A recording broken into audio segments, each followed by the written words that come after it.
para juntos buscarmos a sua face. Louvado seja o nome do Senhor pela oração, pelos dízimos, pelas ofertas. E eu quero conversar um pouco com você nesta manhã, nessa oportunidade. E o meu texto básico está em Juízes, livro dos Juízes de Israel, no capítulo 7.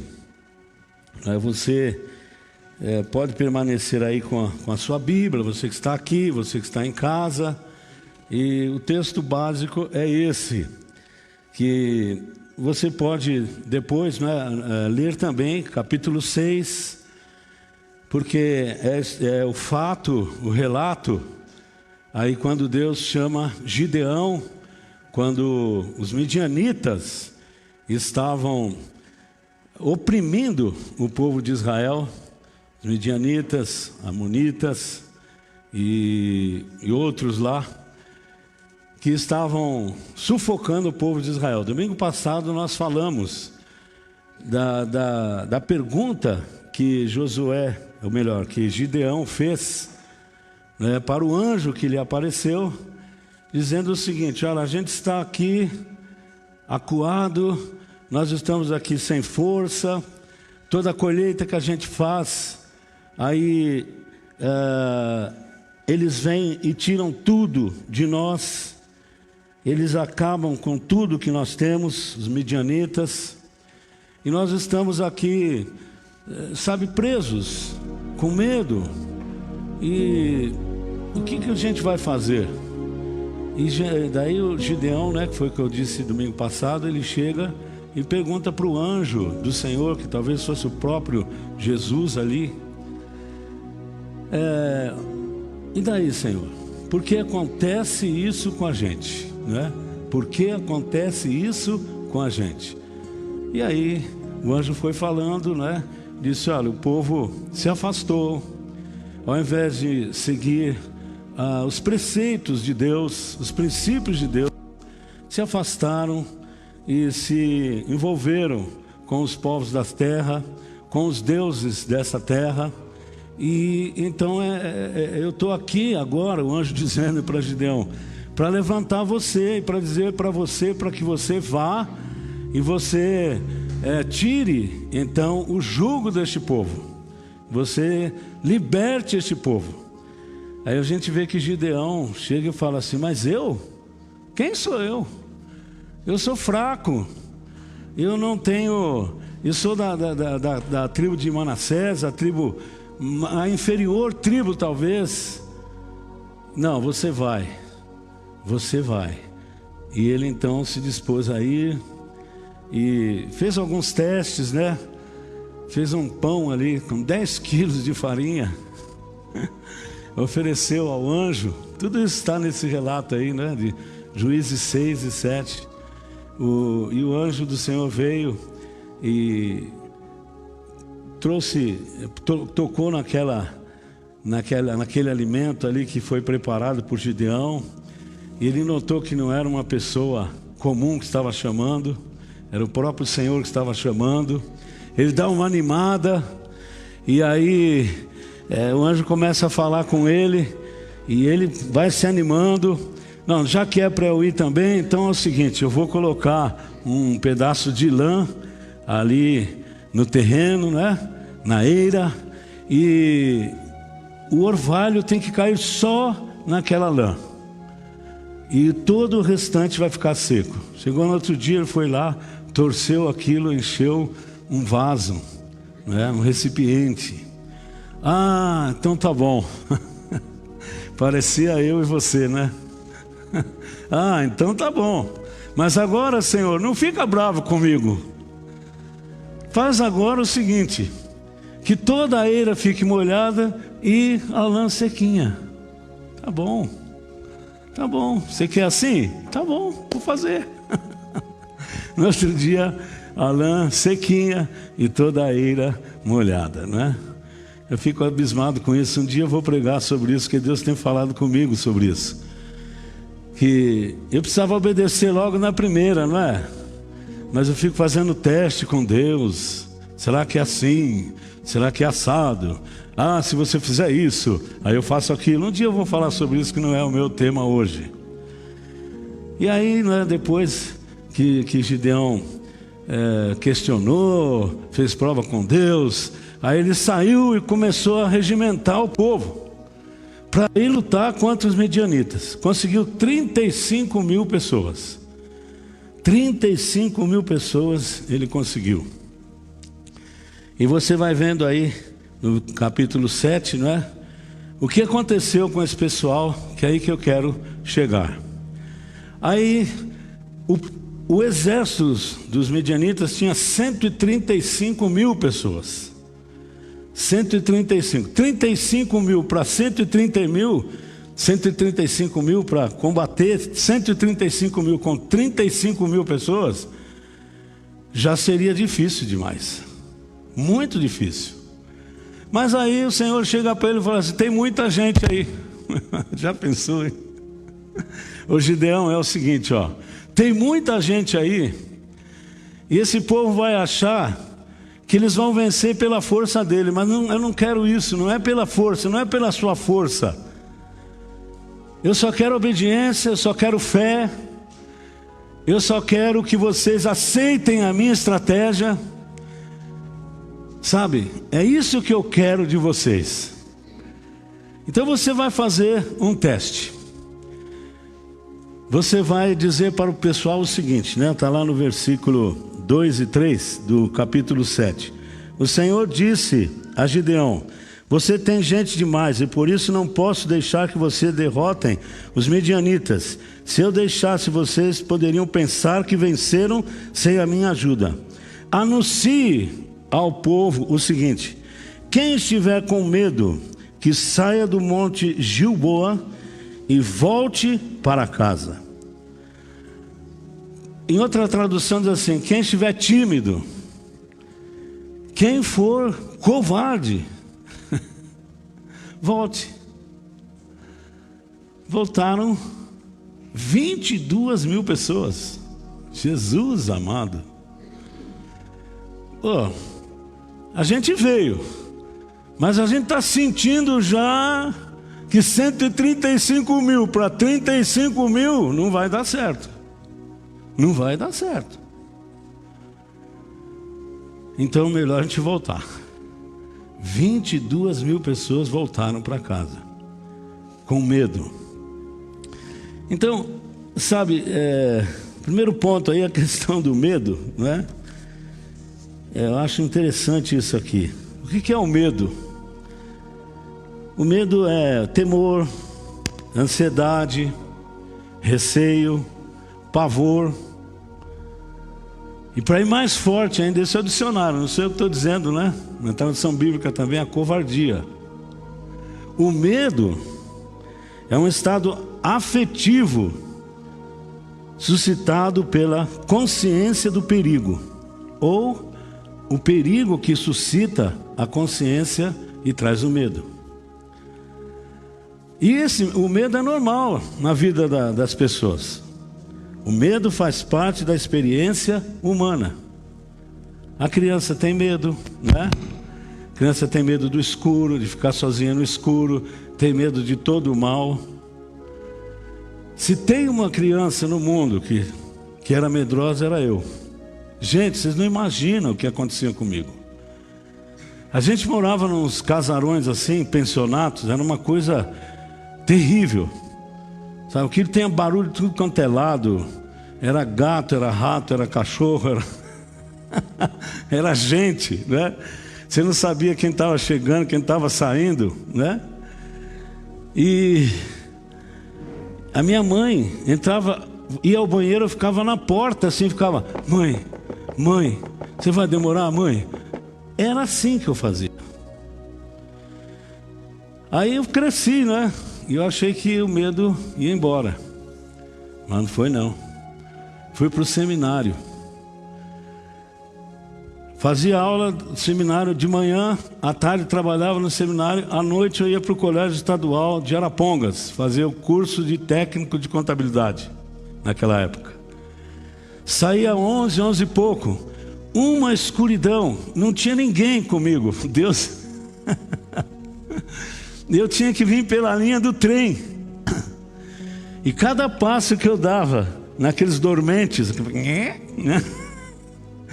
E eu olhava para trás, quem está vindo? Onde que está o próximo? Quem que é? E tinha aqueles bêbados andantes que andavam tudo por ali, né? E eu tinha que cortar caminho, senão era muito longe para eu voltar a pé. Eu chegava com aquele medo, e eu tinha que... E o portão do seminário, um baita um portãozão, do tamanho do nosso portão de estacionamento aqui, né? É só não tão alto. E fechado, trancado. E eu tinha que abrir aquilo ali, com a chave, entrar, trancar, e eu portava, né? E eu ficava com medo daquele barulho terrível. Meu Deus do céu, aquilo tremia. Gente, eu estava com 17 anos de idade, um medo terrível, né? O que aconteceu? Um dia detectaram o meu medo, e os alunos lá eram terríveis. O melhorzinho não estava lá, não era eu. Então, o que eles fizeram? Apagaram todas as luzes. Quando eu cheguei lá no portão, eu não chegava nem o cadeado para abrir. Falei, agora estou morto. Eu estou morto. Eu comecei a escutar barulho, tudo quanto é lado, tudo quanto é coisa. Veio na minha mente, tem alguém, sei lá, o cemitério abriu. Sabe? Meu Deus do céu. Aí eu, male, abri ali, né? Não queria abrir, não conseguia abrir. Ainda trancaram por dentro, que tinha uma travessa, que não era para usar sempre o cadeado, tinha uma travessa, né? Aí quando eu abri a travessa, estava fechado por dentro, eles estavam afim, estavam todos me olhando lá dentro. O que eu fiz? Peguei minha bolsa, joguei por cima do portão e arranhei aquilo tudo e caí do outro lado. Quando eu caí, acenderam todas as luzes e todo mundo, agora você vai acabar com esse medo, seu medroso. Eu não vou dizer que nunca mais tive medo, mas aquele tipo lá eu fui curado, viu? Ao invés dos caras orarem por mim, aprontaram comigo, né?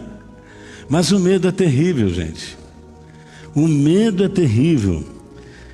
Os jovens, como né, tem medo muitas vezes, né? Principalmente nesse tempo que nós estamos vivendo, nesse tempo tão confuso, os jovens eles têm medo de vencer na vida, vencer nos estudos. Será que eu vou arrumar um emprego?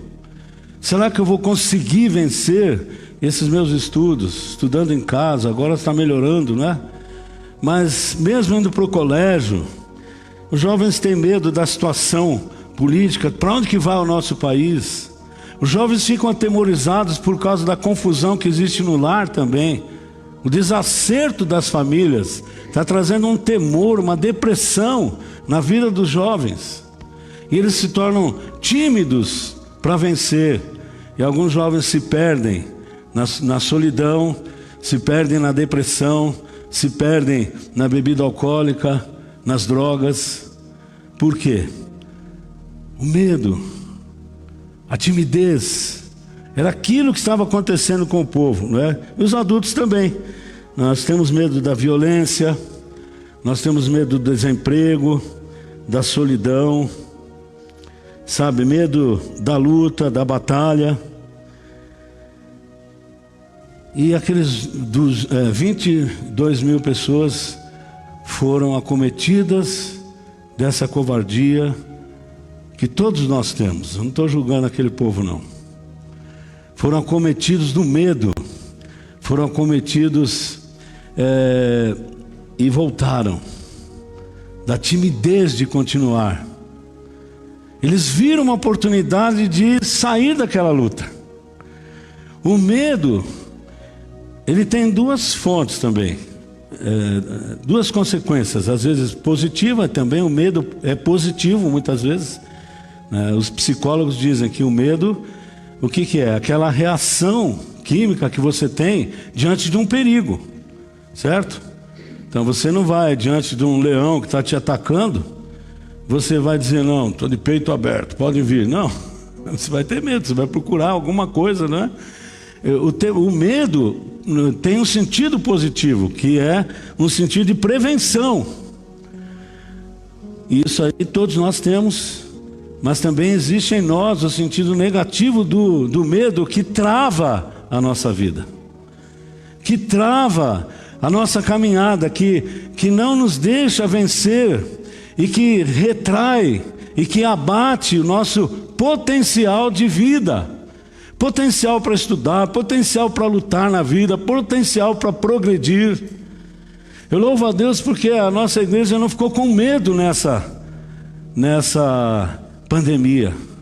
Fomos à luta, os diáconos, o gestor financeiro, o pastor. Irmãos, não é fácil, mas nós estamos vencendo isso em nome de Jesus, aleluia.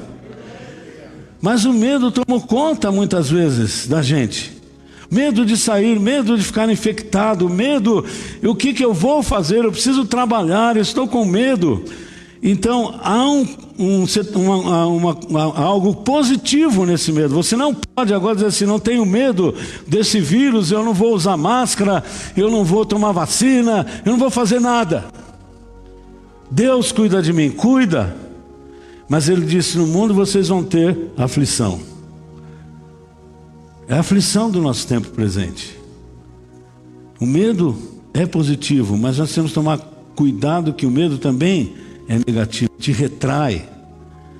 Muitas vezes nós temos medo de vencer na vida. Bom, então a questão do medo trouxe pessoas voltarem, fez com que 22 mil pessoas voltassem atrás. Outro aspecto que eu vejo aqui está no versículo 5, olha.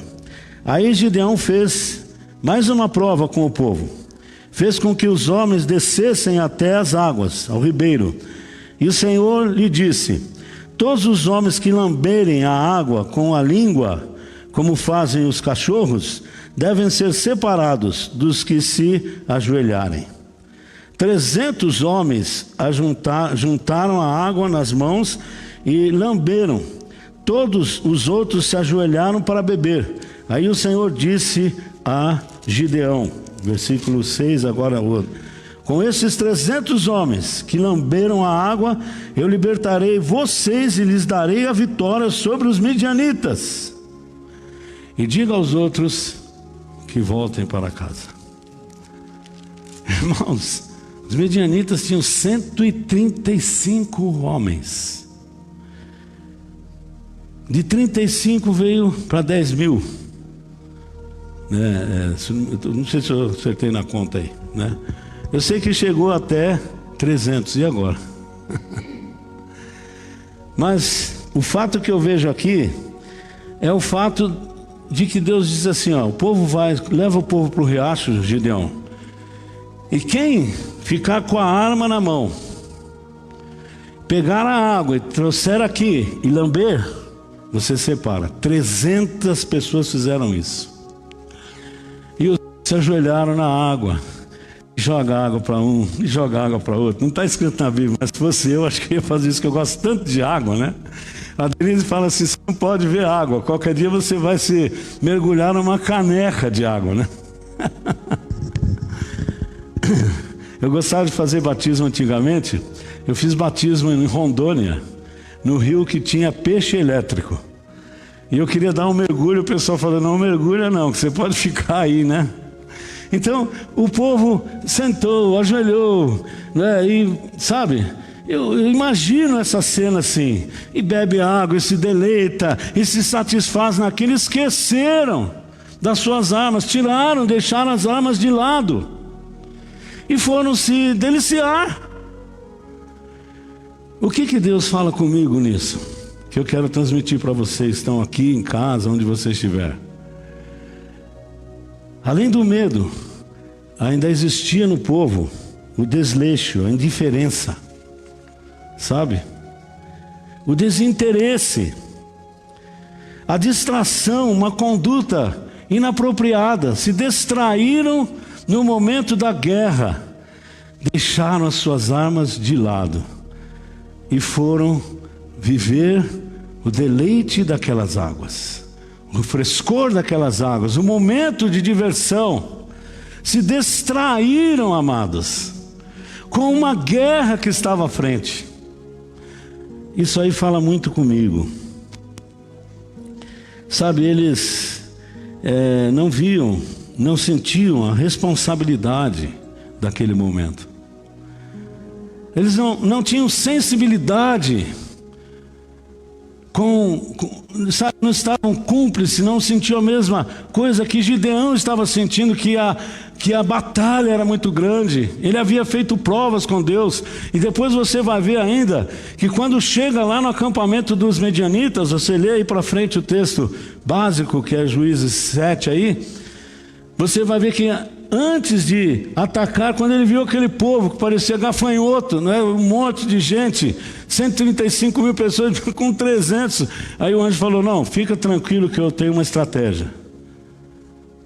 Vai lá porque você vai ouvir o que estão dizendo. E um medianita conversando com o outro disse: olha, eu tive um sonho que vinha um grande pão de cevada como uma roda e veio, derrubou o acampamento e destroçou tudo, acabou com tudo, né? Aí Gideão e o Purá, que estava com ele, seu companheiro, sempre tem um companheiro, né? Disse assim: ah, tá aí, ó, tá aí, agora não, agora vamos voltar e vamos com tudo. Mas, irmãos, só 300 ficaram, só 300 ficaram. Porque, vamos aqui, ó, de 10 mil, 9.700 voltaram, deixaram suas armas. E só 300 conseguiram entender aquele momento. Bom, algumas considerações, né? Nós estamos numa batalha. Quando nós entregamos a nossa vida a Jesus, não é a gente assim participar de um clube de bonzinho, não é. Se você for examinar a vida de cada cristão, você vai ver que não tem nenhum bonzinho na face da terra. Ah, eu vou ficar aqui na igreja que é um ambiente maravilhoso, é bonzinho, tem louvor, é tantas coisas bonitas, né? É bom. Ah, eu quero levar meus filhos para a igreja porque o pessoal faz acampamento, não tem drogas, não tem bebida. É maravilhoso, é ótimo. E às vezes nós achamos que nós estamos seguindo a Jesus porque Ele está resolvendo os nossos problemas, curando as nossas enfermidades, abrindo as nossas portas. E nós gostamos disso, e nos deleitamos com isso, mas nós esquecemos que quando você entrega a sua vida a Jesus, você passa agora a ter uma batalha espiritual muito grande. E o apóstolo Paulo diz que a nossa luta não é contra a carne, contra o sangue, não é contra pessoas. Essa luta do Antigo Testamento passou. Nós lutamos agora contra potestades, dominadores desse século. Enfim, nós estamos numa luta. Você está numa luta. É uma guerra. E ainda mais nos tempos que nós estamos vivendo. É guerra de todo lado. Não só guerra espiritual, né? Mas a guerra com o mundo, com o dia a dia, com o desemprego, com a doença, com a complicação familiar, com a apostasia da fé. É essa guerra que nós estamos. Eu tenho que ter consciência disso. Você tem que ter consciência disso. Nós temos que ter consciência, se é que nós entregamos a nossa vida a Jesus. De que lado nós vamos ficar? Nós vamos voltar tímidos. Nós vamos estar distraídos com o mundo, tomando banho de água gostosa. Nós temos que tomar uma decisão. Então, sabe, a nossa luta hoje é sobre o medo, né? Na batalha. Nós vemos que isso aí nós temos que vencer. E a palavra de Deus diz sobre a questão do medo. A nossa luta é mais ou menos entre 3 aspectos aí, 3 áreas: o medo, o inimigo e nós mesmos. Então, 1 João diz o seguinte, nessa batalha que nós temos medo de vencer o mundo, tá? Vou voltar um pouquinho atrás. 3 aspectos da nossa batalha: o mundo, o inimigo e nós mesmos, sabe? Então, sobre o medo, para lutar contra o mundo, 1 João capítulo 2, versículo 15 até o 17: não ameis o mundo, nem o que no mundo há. Se alguém ama o mundo, o amor do Pai não está nele. Olha a guerra aí, certo? A frente, qual a frente que nós temos de guerra? O mundo. E nós não podemos temer, porque tudo o que há no mundo, a concupiscência da carne, que são os maus desejos da natureza humana, a concupiscência dos olhos, que é a vontade de ter o que agrada aos olhos, aquela aguinha gostosa, a soberba da vida, o orgulho pelas coisas da vida, tudo isso não veio do Pai, mas do mundo, certo? Do mundo. 1 Pedro, capítulo 5, versículo 8. Olha a guerra que nós estamos. O mundo. Não são pessoas, mas o que o mundo traz. A concupiscência da vida, da carne, a soberba da vida, a concupiscência dos olhos, seriam os maus desejos da natureza humana, a vontade de ter o que agrada aos olhos. Isso aí é terrível. O orgulho pelas coisas da vida. Essa é uma frente de guerra que nós estamos. E não é fácil não, hein? Por isso que o meu tema é vencer vencendo. Nós temos que vencer o mundo.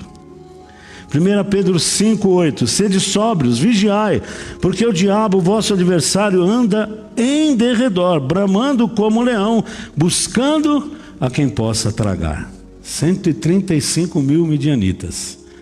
Hoje o diabo anda ao nosso derredor, bramando, buscando a quem possa tragar.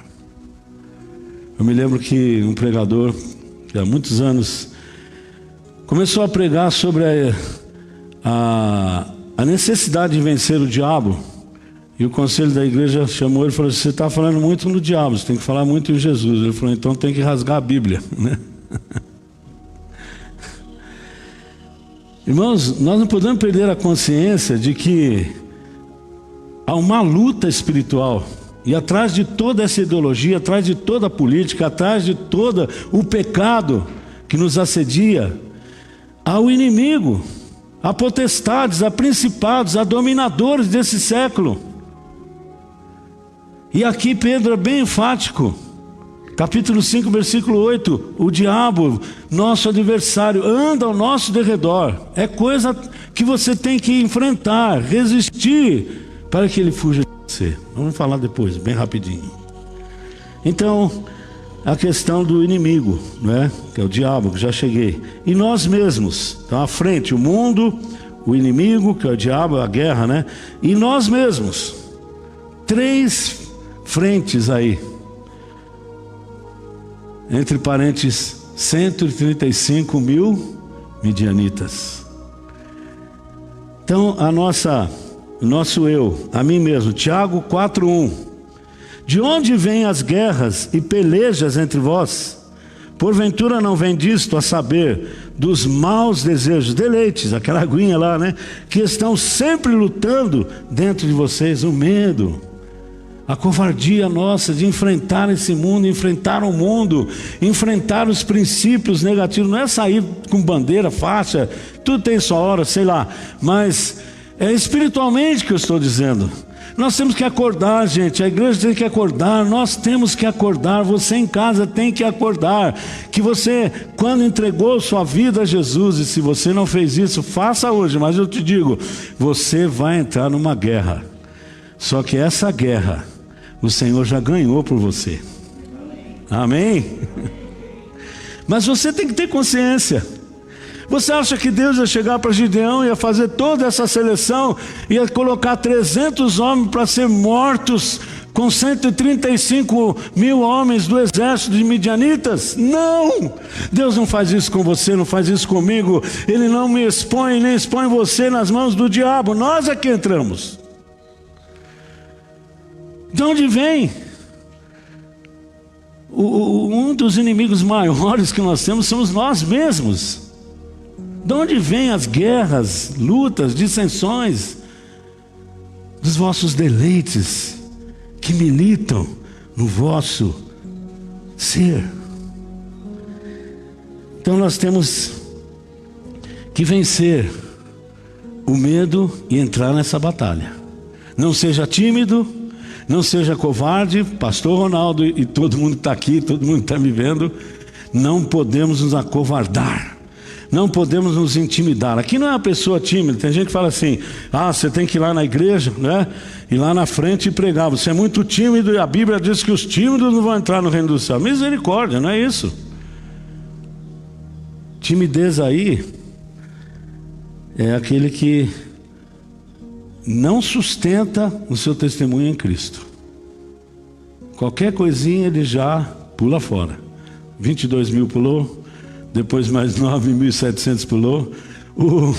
Eu não combinei nada aqui com o irmão José Antônio. Os discípulos: vocês querem se retirar também? Ronaldo, é duro o discurso. Quer se retirar? A porta está aberta.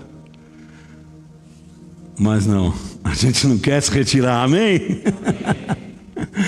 Amém, a gente quer permanecer. Eu quero, você quer, nós queremos, amém, aleluia.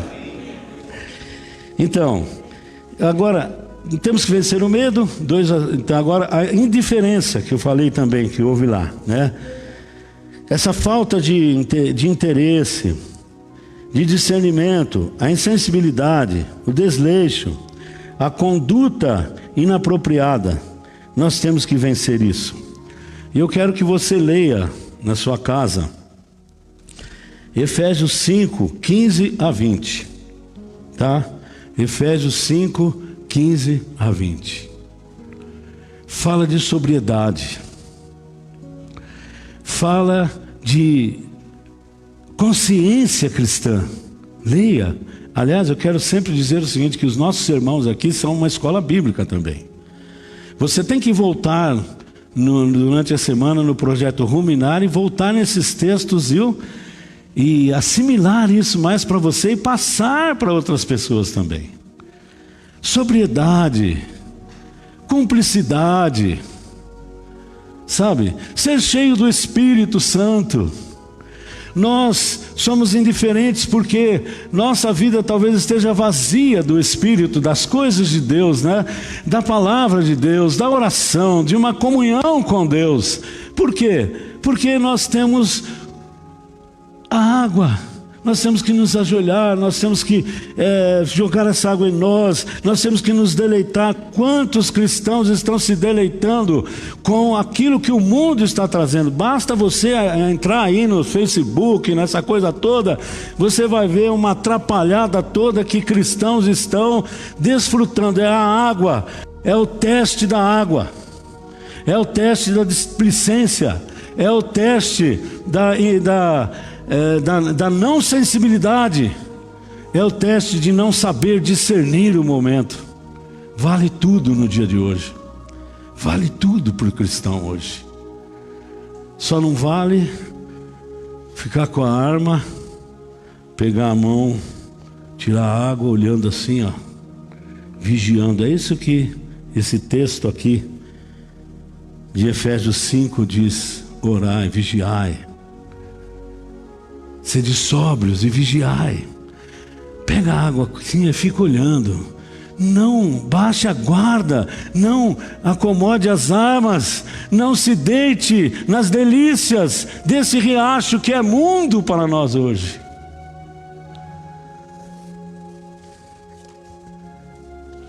No verso 8 ao 25, né?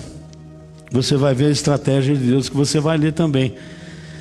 Juízes 7, do 8 em diante, né? O capítulo todo. Interessante, né? A estratégia de Deus ali, né?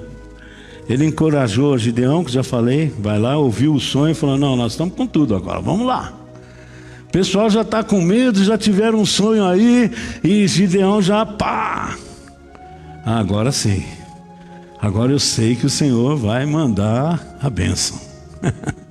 Amém, amados? Por isso é bom passar pelo teste, por isso é bom guerrear. Uma vida espiritual sem guerra é uma vida pacata, é uma vida de desistência, é uma religiosidade apenas. Você tem desafios, eu tenho desafios todos os dias, principalmente nos tempos de hoje, mas nós temos a vitória do Senhor, aleluia. Sobrenatural veio, o sobrenatural. Então a proposta é essa, a proposta: vencer vencendo com o sobrenatural de Deus. Sozinho você não consegue, aleluia, amém? Não consigo, você não consegue. 300 contra 135 mil é inviável. Você não vence esse mundo por você, porque você é bonzinho, porque você é crentão, porque você é santão, não. Você só vence esse mundo se você entrar no sobrenatural do Senhor, se você embarcar no sobrenatural do Senhor, que está na oração, no louvor, no templo, no culto, seja aqui ou em casa, que está em servir ao Senhor com alegria e apresentar-se a Ele com cântico, aleluia. É uma diferença, é um divisor de águas, aleluia. Nós só vamos vencer assim. Ninguém é tão forte para vencer sozinho, não é. E Gideão sabia disso, e ele foi até, mas aí ele teve a consciência, que o Senhor estava naquele negócio. Vencer, trazendo a consciência ao sobrenatural. A estratégia de Deus, ela requer obediência. Olha, Gideão, é o seguinte, Gideão chegou para o povo e disse assim: olha, vamos colocar a tocha dentro de um vaso, ou de um vaso de barro, né, de um jarro, um vaso, e vamos para lá. Leva a arma, leva a espada, né? E é o seguinte: quando chegar lá perto, vocês vão gritar, vocês vão quebrar o vaso e aquela luz tremenda, né? Olha o sonho que o camarada teve lá, né? E vocês vão gritar, quebrou o vaso, aquele barulho, né? 300, e a luz, aquelas tochas que eram, tá? E agora vocês gritam: pelo Senhor, e pela espada do Senhor, e por Gideão, aleluia. Aí o povo todo, e eles conseguiram uma grande vitória. Não conseguiram vencer todos ainda. Depois você pode ler lá que teve uma batalha para frente. Sempre tem uma batalha para frente, amém, amados? Então, o sobrenatural é maravilhoso, é isso, buscar o Senhor. Por isso que nós temos os cultos, as orações, o louvor. Isso aqui não é uma religiosidade, não é apenas um vem cá, um clube, não. É a presença do Senhor, é a glória do Senhor, é o sobrenatural do Senhor que nos faz vencer. A ceia está indicando o sobrenatural do Senhor em sua vida, em minha vida. Quando eu pego o pão, quando eu pego o cálice, eu estou dizendo: Senhor, é isso que vale para mim. Nada mais vale a não ser o teu sacrifício, a tua ressurreição, o dia em que tu vais voltar, a glória que está por vir em minha vida. A batalha está vencida, essa é a vitória que vence o mundo, a minha fé, aleluia. Não obstante aos problemas, não fique pensando: eu vou servir a Deus quando Ele resolver todos os meus problemas. Você não vai servir nunca. Acaba uma batalha, vem outra. Mas o Senhor nunca muda, aleluia. É necessário então obediência. Já pensou? Se daqueles 300, Josué mandou e disse: façam isso, quebrem o vaso, peguem as tochas, vão gritando pela espada do Senhor e por Gideão, né, por Gideão. E pelo Senhor e por Gideão, obediência a Deus e obediência à igreja. Gente, nós estamos num tempo em que as pessoas acham que não deve dar mais obediência à liderança nenhuma. Cada um faz o que quer. Gente, me desculpe, mas se tem um tempo que eu nunca passei como pastor, é o tempo de hoje. Que eu vejo que as pessoas, elas agem porque é aquilo que elas pensam. Ninguém mais quer conselho, e quando quer não adianta nada para muita gente, né? Eu faço o que quero, não me agradou aqui, a sociedade líquida, né? Então, não agradou isso, eu parto para outro. Eu faço isso no meu emprego, eu faço isso na minha casa, eu faço isso na igreja também, não dou satisfação para ninguém.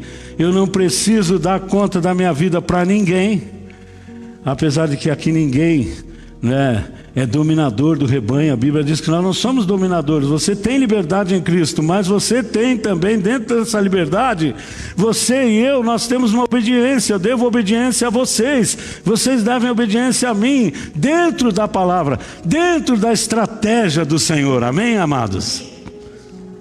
Então é isso, gente. E essa pandemia acelerou isso, porque ninguém se encontra mais, ninguém quer conversar mais. Às vezes eu coloco 3 perguntinhas, 3 palavrinhas só. Tem gente que demora 1 mês para responder para mim. Como você está? Conte-me uma alegria. Fale um problema. Posso orar por você? Aqui 1 mês a pessoa liga, escreve. Quando? Responde. Diz assim, oração é bom. Oração é bom, muito bom. Beleza. Irmãos, onde nós vamos parar? Para onde iremos nós? Amém, queridos? Eu quero pegar essa ceia e dizer, eu tenho que dar satisfação a Ti, Jesus. Eu tenho que dar satisfação ao Deus soberano. Eu tenho que dar satisfação da minha vida ao Espírito Santo. Mas eu tenho que dar satisfação da minha vida para a igreja também. Quem que é o superintendente de Jesus, do pastor? É a Trindade. Então, mas e aí na terra? Vocês. Eu tenho que ter um bom testemunho diante de vocês. E vocês têm que ter um bom testemunho diante da igreja. Então, ao pegar esse pão e ao tomar esse cálice hoje, você vai dizer, eu quero vencer em nome de Jesus. Eu quero obedecer ao Senhor e eu quero obedecer também à palavra de Deus que vem através da minha liderança, pelo Senhor e por Gideão. Aleluia. Gideão aqui, pelo Senhor e pela igreja. Você tem que ser membro de uma igreja. Você tem que ter um pastoreamento, você tem que dar contas da sua vida a um pastoreamento. Não é domínio do homem, não. E não precisa falar assim, líder, meu líder, posso ir para o mercado? Não é isso que ele está dizendo. Vou comprar tomate ou vou comprar cebola? Não é isso. Sua vida, seus problemas, suas dificuldades, seus temores. Não seja indiferente com a igreja. Não seja indiferente com o evangelho. Não seja indiferente com aquilo que os seus líderes trazem para você. A fé vem pelo ouvir e o ouvir pela palavra. A palavra séria que tem nessa igreja. Coragem. Tem que ter coragem. No Senhor Ele vai te dar coragem. Não vos embriagueis com este mundo, mas enchei-vos do Espírito Santo. Determinação, você tem que ter determinação. Eu determino que eu vou ao culto, ou eu vou assistir o culto na live. Não importa o que aconteça, só se eu estiver trabalhando, morrendo, seja o que for. Caso contrário, é minha determinação. Eu tenho um compromisso. Amém, amados? É enfrentamento. Tem que enfrentar. Os 300 homens foram, gritaram, berraram pelo Senhor e por Gideão, e o povo bateu em retirada. O exército inimigo bateu em retirada. Resisti ao diabo e ele fugirá de você, de vós. Amém, amados? Eu quero que na sua casa você leia Mateus capítulo 10, versículo 32 até o 39. Fala daquele que me confessar diante dos homens, aquele que me confessar publicamente, seja onde for, eu o confessarei diante do meu Pai que está nos céus. aquele que me negar, eu o negarei, não tem jeito. Seja onde for. Quando eu falo do mundo, não é que você vai ficar preso em casa, não adianta nada. Você está no mundo, mas você não é do mundo, amém? Você não é das trevas, nós somos das trevas, nós somos da luz, nós somos do pão, nós somos do sangue, nós somos de Cristo, aleluia! E aonde nós formos, as pessoas vão ver isso em nós, ou tem que ver isso em nós. Eu quero que você leia também Apocalipse 21, versículos 6 e 8. Lá diz que os medrosos, os tímidos, uma das categorias de pessoas, Apocalipse capítulo 21, versículos 6 a 8. Uma das categorias de pessoas que não vão ter a vitória final são os tímidos, os que não se determinam a servir a Deus e andam segundo o mundo. O amor do Pai não está neles. Eu gostaria que você que está aqui, você fizesse o seguinte agora, ficasse em pé, por favor, né? E nós vamos, eu quero que você abra a Bíblia em Hebreus capítulo de número 10, Hebreus 10, vamos ler esse texto aqui, você por favor em pé, né? E depois nós vamos orar, participar da ceia aqui também em casa. Hebreus capítulo 10, versículo 19 em diante. Hebreus 10, 19 em diante. Por isso, irmãos, por causa da morte de Jesus na cruz, nós temos completa liberdade de entrar no lugar santíssimo. A ceia fala da morte de Cristo, né? Por meio da cortina, isto é, por meio do seu próprio corpo, Cristo, Ele nos abriu um caminho novo e vivo. Nós temos um grande sacerdote, Jesus, para dirigir a casa de Deus.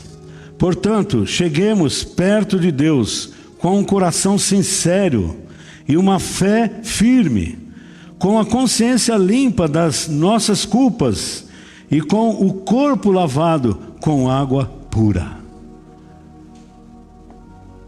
Guardemos firmemente a esperança da fé que professamos, pois podemos confiar que Deus cumprirá as suas promessas. Ele fez isso com Gideão, aleluia. Pensemos uns nos outros, a fim de ajudarmos todos a terem amor e fazerem o bem. Não abandonemos, como alguns estão fazendo, o costume de assistir às nossas reuniões. Pelo contrário, animemos uns aos outros, e ainda mais agora que vocês veem que o dia está chegando. Preste bem atenção nisso. Essa leitura que estou fazendo, ela está quase que traduzindo aí o que você está vendo na sua Bíblia aí. Pois se continuarmos a pecar de propósito, depois de conhecer a verdade, já não há mais sacrifício que possa tirar nossos pecados.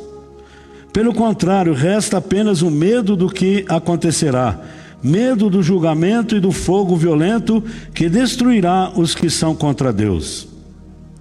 Quem desobedece à lei de Moisés é condenado sem dó à morte, se for julgado culpado depois de ouvido o testemunho de 2 pessoas, pelo menos. Então, o que será que vai acontecer com os que desprezam o Filho de Deus e consideram como coisa sem valor o sangue da aliança de Deus, que os purificou?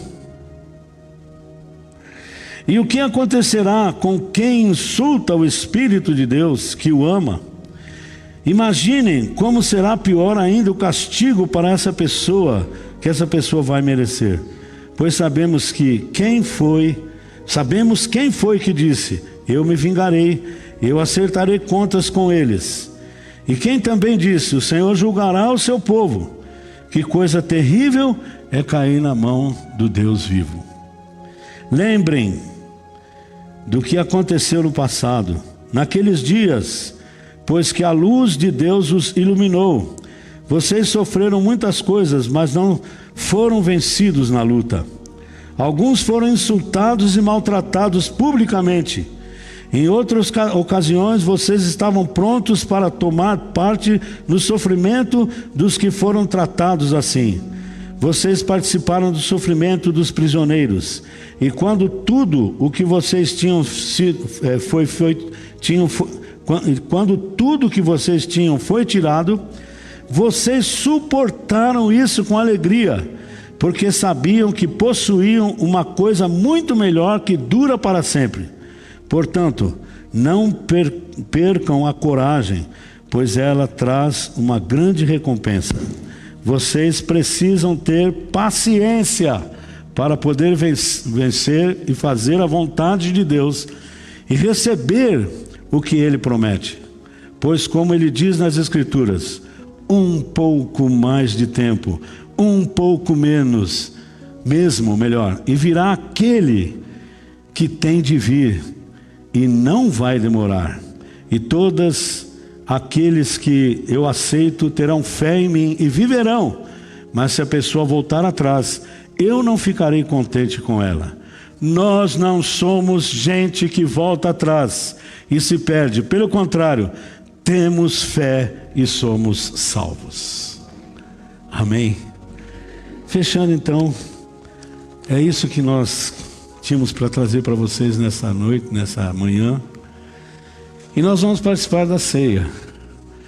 Essa mensagem não é uma mensagem de condenação. Para mim, Deus me falou que é uma mensagem que vai me trazer mais coragem. Já me trouxe mais coragem, porque o fim está próximo. Mas nós vencemos esse mundo em Cristo Jesus. Então eu quero que você, vou fazer uma oração, tanto aqui como em casa. Você vai depois pegar, aí em casa você já pode pegar o pão, pegar o cálice, e aqui depois você vai vir, vai pegar o pão, o cálice, e você vai dizer: Senhor, obrigado. Apesar de toda a minha fraqueza como Gideão, eu creio no sobrenatural. Eu creio na vitória final. E eu não quero ser daqueles que vão voltar atrás, mas eu quero prosseguir para o alvo da soberana vocação em Cristo Jesus. Amém? Senhor Deus e Pai, te agradecemos porque podemos vencer, vencendo o medo, vencendo, ó Deus, a nossa distração com o mundo, vencendo com o sobrenatural que é representado hoje aqui, pelo pão, pelo sangue, pela presença do Espírito Santo, pela vontade maravilhosa de Deus em nossas vidas. Recebe-nos diante de Ti. Diante destes textos bíblicos, Pai, que a nossa vitória esteja exatamente em tudo que a Tua palavra diz. Entregamos diante de Ti nosso medo, entregamos diante de Ti nossa dispersão, nossa, ó Deus, falta de sensibilidade com a batalha, mas reafirmamos que somos vencedores com o Senhor Jesus, e que nós vencemos com o sobrenatural, com aquilo que o mundo não quis, nós queremos, com aquilo que o mundo tem rejeitado, nós temos aceitado. A Tua presença, o Teu sacrifício, a Tua morte, a Tua ressurreição e a Tua aparição novamente nas nuvens, arrebatando a Tua igreja. Obrigado, Senhor, em nome de Jesus. Amém. Glória a Deus. Vamos louvando a Deus, e você pode vir agora. Pegue aqui o pão, o cálice, volta ao seu lugar, e daí você vai fazer uma oração, pode se assentar, faz uma oração, né? Depois, e você vai comer deste pão e tomar desse cálice. Amém? Fique à vontade na oração, no louvor, e nessa disposição de servir ao Senhor. Aleluia. Grande é o nome do nosso Deus. Ore, agradeça ao Senhor. Diga a Ele que você quer ser um dos 300. Diga a Ele nessa manhã. Aleluia, Pai. Grande é o Teu nome, Senhor. Oh Deus, glória a Ti, ó Pai. Obrigado, Jesus. Te louvamos, Senhor. Te agradecemos. Aí na sua casa, pegue o pão, pegue o cálice. Agradeça ao Senhor pelo sacrifício de Jesus, junto com a sua família, com o seu lar. Aonde você estiver, agradeça ao Senhor. E diga: eu sou teu, Senhor. Eu creio na tua vitória, que é a minha vitória. Eu creio no sobrenatural. Aleluia. Aí depois você pode comer do pão e tomar deste cálice, na graça, na misericórdia e no amor do Senhor. Aleluia.